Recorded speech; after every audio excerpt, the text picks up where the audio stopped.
The main appeal of Dr. Stone is very similar to that of other animes such as Log Horizon, Overlord, No Game No Life, and That Time I Reincarnated as a Slime. It's the civilization building aspect. It is aimed for people who find joy in seeing a character starting from the bottom and slowly building a better world for his friends and allies. It also has a video game feel in how technology progresses, since the tech tree, sort of speaking, is about discovering something that unlocks something else. That can be very appealing to gamers who fancy the game mechanic of combining items and creating new skills. With that said, it's also not a groundbreaking show, or that well written. It has minimal tension in the challenges the protagonist faces, and it is full of juvenile comedy, so it never comes off as, let's say, Castaway, that movie starring Tom Hanks. It's closer to Gilligan's Island. It doesn't show it right away in the first season, since there were moments when Broccoli Boy, Senku, would be failing numerous times, or when he would need to spend months on something before there is progress. It was enough for giving a sense of struggle and how nothing is easily achieved.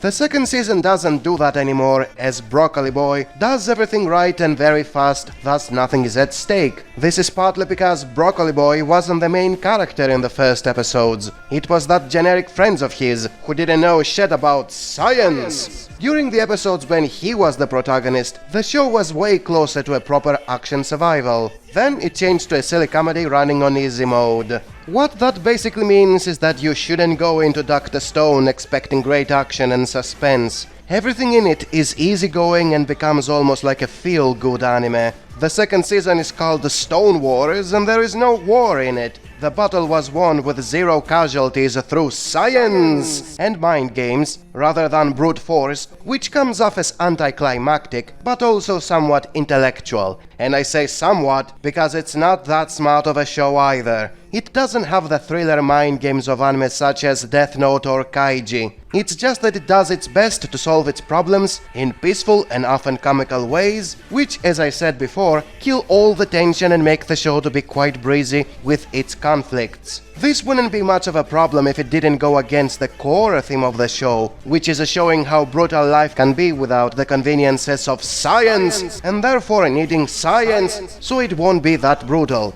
Without having any stakes, there is nothing to risk, and there is no clear indication as to why technology is that much of a big deal when the primitive natives are living on Gilligan's Island. In fact, the show is so breezy, it doesn't even bother to show the negative aspects of science, and thus comes off as hypocritical whenever it is celebrated in a one-sided way. Technology can be just as devastating as it is helpful, and yet that aspect doesn't show anywhere. And yes, there are still lots of situations where they make it seem like someone is going to die or that things are very grim, but it's always proven to be fake tension since Broccoli Boy is solving everything too easily. You cannot take it lightly when the show doesn't want you to take it lightly, thus it often comes off as hypocritical. What's the point of having wars when they can't kill anyone and nobody ever dies? Why have fake tension instead of just being prehistoric Lucky Star? Anyways, the proper way to enjoy this anime is to be in a mood for an easygoing, feel-good show. It's not serious or smart, as the civilization building aspect has nothing realistic about it. The characters are mouthpieces for exposition of the technology than actual people with depth or much of a personality. The conflict is non-existent, science comes down to a video game,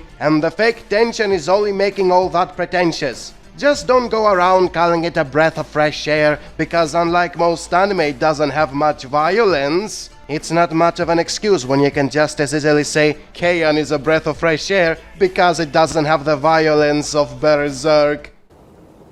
Look. It has begun.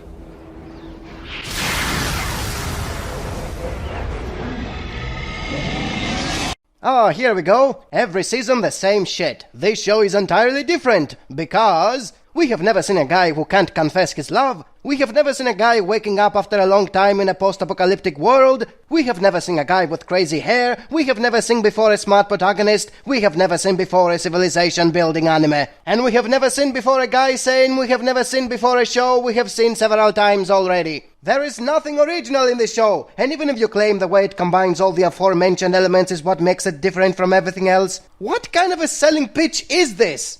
Everyone must watch it because it's different? The majority of people don't want different things, they want the same shit over and over again. This title is wrong, it should have been phrased completely differently. These double standards, man, they're driving a smart person like me nuts. These plebs can't even write two small sentences without causing a logical fallacy. It has begun!